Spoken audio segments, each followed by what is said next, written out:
Good morning everyone, welcome my second blog. সকাল সকাল দোকানে চলে আসলাম, দেখলাম মিনাদিও সকাল সকাল চলে এসছে। এরপরে একটি কাস্টমার চলে এলো, কাস্টমারটাকে 1 কিলো হিমলদানা মেপে দিলাম। এরপর আমাদের বাঁশের টোকা চলে এসেছিলো, সেটা কাউন্টিং করে বাবাকে বলে দিলাম এত পিস এসছে। এরপর একটি কাস্টমার চলে এসেছিলো, তাকে ছিপ দেখালাম, সে কাস্টমারটা ছিপটা নিয়ে এলো।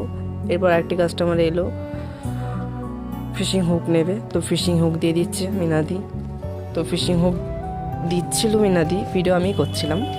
এরপর আরেকটি কাস্টমার আসলো ওই কাউন্টারে, উনি ফিশিং নেট নেবে, তো নেট দিয়ে দিচ্ছে আমাদের ম্যাডাম। আরেকটি কাস্টমার আমাদের দোকানে এলো, উনি মারুইশি কাটা নিচ্ছে, সেটা মিনাদি দেখাচ্ছিল, আমি ভিডিও করছিলাম। তো খুব স্টেন্ড কাটা, তো ওই পাশাপাশি মিনাদি খিদে পেয়ে গেছিলো, তো ডালপুরি কিনে নিয়ে এসে খাচ্ছে, বিরাট হাসি।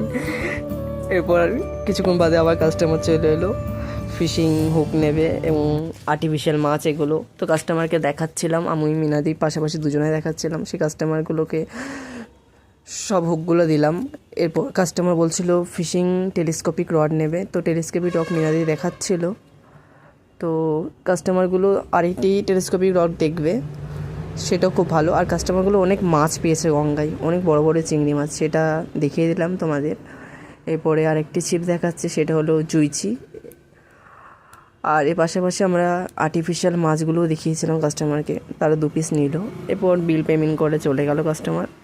আর কিছু মাল এসেছিলো আজকে, সে মালগুলো বের করছিলাম, অনেক এসেছিলো বসি, তো সেটা কাউন্টিং করতে হচ্ছিলো আমাকে।